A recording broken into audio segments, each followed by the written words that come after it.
بسم الله الرحمن الرحيم. الحمد لله رب العالمين الرحمن الرحيم مالك يوم الدين. إياك نعبد وإياك نستعين.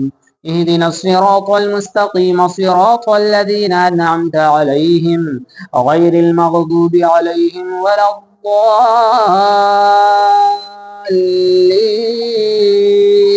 آمين. دیکھیے اللہ تعالیٰ قرآن مجید میں کیا فرماتا ہے، وَأَنفِقُوا فِي سَبِيلِ اللَّهِ وَلَا تُلْقُوا بِأَيْدِيكُمْ إِلَى التَّهْلُكَةِ وَأَحْسِنُوا إِنَّ اللَّهَ يُحِبُّ الْمُحْسِنِينَ۔ اور اللہ کی راہ میں خرچ کرو، اور اللہ کی راہ میں خرچ کرو، اور اپنے ہاتھوں ہلاکت میں نہ پڑو، اور بھلائی والے ہو جاؤ، بے شک بھلائی والے اللہ کے پیارے بندے ہیں، بے شک بھلائی والے اللہ کے پیارے بندے ہیں، یعنی جو نیکی کرتے ہیں اللہ تعالیٰ اسے اپنا پیارا محبوب بندہ بنا لیتا ہے۔ اس میں ایک چیز اللہ تعالیٰ نے پہلے کہا کہ اللہ کی راہ میں خرچ کرو، دوسری اسی آیت میں کے دوسرے حصے میں کہا کہ اپنے ہاتھوں خود کو برباد مت کرو۔ اس کا معنی یہ ہے کہ ایسی جنگ میں مت کودو جس جنگ میں جیتنے کی امید نہ ہو، کیونکہ ابھی جہاد کا ذکر چل رہا ہے۔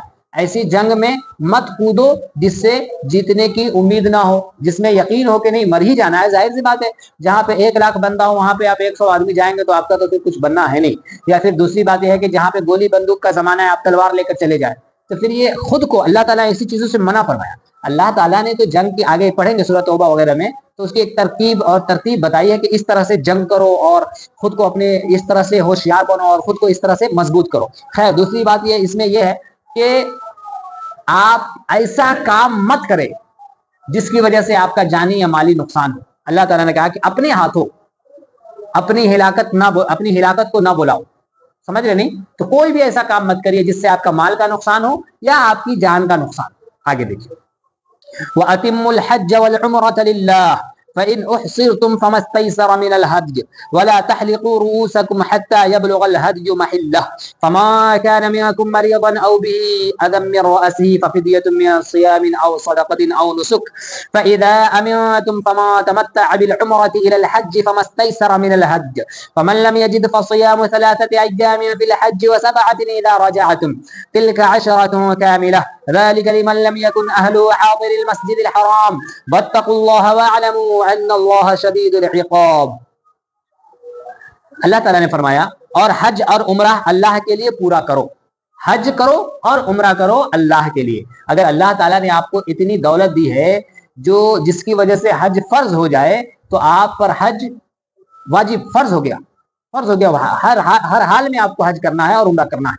آگے دیکھیے، پھر اگر تم روکے جاؤ تو قربانی بھیجو جو میسر آئے، اور اپنے سر نہ منڈاؤ جب تک قربانی اپنے ٹھکانے نہ پہنچ جائے۔ یہ حج کا بیان ہو رہا ہے، اللہ تعالیٰ نے حج کرنے کا طریقہ فرمایا کہ اگر تمہیں حج کرنے سے روک دیا جائے یا پاسپورٹ وغیرہ نہ ملے یا پھر دوسری طرح کی کوئی پریشانی ہو تو پھر کوئی دوسری بات ہے، اور پھر اپنا سر وہاں حج کرنے جاتے لوگ تو سر منڈاتے ہیں نا، تو کہا جب تک قربانی نہ ہو جائے تب تک سر کو نہ منڈاؤ۔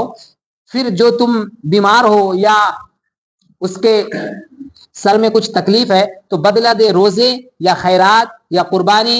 پھر جب تم اطمینان سے ہو تو جو حج اور عمرہ ملانے کا فائدہ اٹھائے اس پر قربانی ہے جیسی میسر آئے۔ پھر جسے طاقت نہ ہو تو 3 روزے حج کے دنوں میں رکھے، اور 7 جب اپنے گھر پلٹ کر جاؤ۔ یہ پورے 10 دن ہوئے۔ یہ حکم اس کے لیے ہے جو مکہ کا رہنے والا نہ ہو، اور اللہ سے ڈرتے رہو اور جان رکھو کہ اللہ کا عذاب بہت سخت ہے۔ یعنی اللہ تعالیٰ نے اس میں حج کا طریقہ وغیرہ بتایا ایک دم شارٹلی۔ اس کی تفسیر بہت لمبی ہے، اگر اس کی تفسیر اور ایک بات بیان کریں گے حج کا تو اس میں تو بہت وقت لگے گا۔ خیر انشاءاللہ وقت ملے گا تو اس کا بیان ہو جائے گا۔ لیکن اللہ تعالیٰ نے فرمایا واتقوا اللہ واعلموا ان اللہ شدید العقاب، اللہ سے ڈرتے رہو اور جان لو کہ اللہ تعالیٰ کا عذاب بہت سخت ہے۔ آگے دیکھیں، الحج اشہر معلومات فما فرض فيهن الحج فلا رفث ولا فسوق ولا جدال في الحج وما تفعلوا من خير يعلمه الله وتزودوا فإن خير الزاد التقوى واتقون يا أولي الألباب۔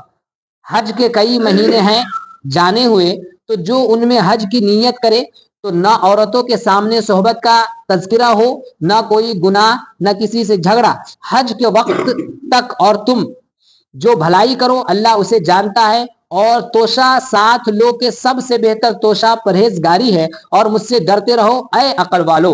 اللہ نے فرمایا کہ اے عقل مندو مجھ سے ڈرتے رہو، اور جب حج کرنے جاؤ تو اپنا انتظام خود کر کے جاؤ۔ یہ حج کا مہینہ چل رہا ہے نا، اصل میں کیا ہوتا ہے، یمن اور شام سے جو لوگ آتے حج کرنے کے لیے تو وہ کہتے ہیں اللہ تعالیٰ اللہ تعالیٰ انتظام کرے گا، اللہ تعالیٰ انتظام کرے گا۔ پھر وہ مکہ آتے اس کا کچھ نہ کچھ انتظام ہو جاتا، لیکن اللہ تعالیٰ نے اس چیز سے منع فرمایا، اس چیز سے اللہ تعالیٰ نے منع فرمایا کہ اپنا انتظام خود ہی کر کے جاؤ، کہ اب تم جاتے ہو مکہ والے پہ بوجھ بنتے ہو، مکہ والے کو تمہیں کھانا کھلانا پڑتا ہے، تو پھر ان کے لیے بھی پریشانی ہے۔ تم اپنا کھانا اور اپنے انتظام خود کے لے کر جاؤ گے تو تمہارے لیے بھی آسانی اور ان کے لیے بھی آسانی۔ آگے دیکھیے، ليس عليكم جناح أن تبتغوا فضلا من ربكم فإذا أفضتم من عرفات فاذكروا الله عند مشعر الحرام واذكروه كما هداكم وإن كنتم من قبله لمن الضالين۔ تم پر کچھ گناہ نہیں کہ اپنے رب کا فضل تلاش کرو، تو جب عرفات سے پلٹو تو اللہ کی یاد کرو مشعر حرام کے پاس، اور اس کا ذکر کرو جیسے اس نے تمہیں ہدایت فرمائی، یعنی اللہ تعالیٰ کی ایسی ہی عبادت کرو جیسی عبادت کرنے کا اس نے حکم دیا ہے، اور بے شک اس سے پہلے تم بہکے ہوئے تھے، یعنی اللہ تعالیٰ نے تجھے ہدایت دی تو تم حج بھی کر لیے اور ایمان بھی لے آئے، جب اللہ تعالیٰ نے تجھے ہدایت نہیں دی تھی تو تم تو بہکے ہوئے تھے اور سیدھے راہ پر نہ تھے۔ وما علینا الا البلاغ۔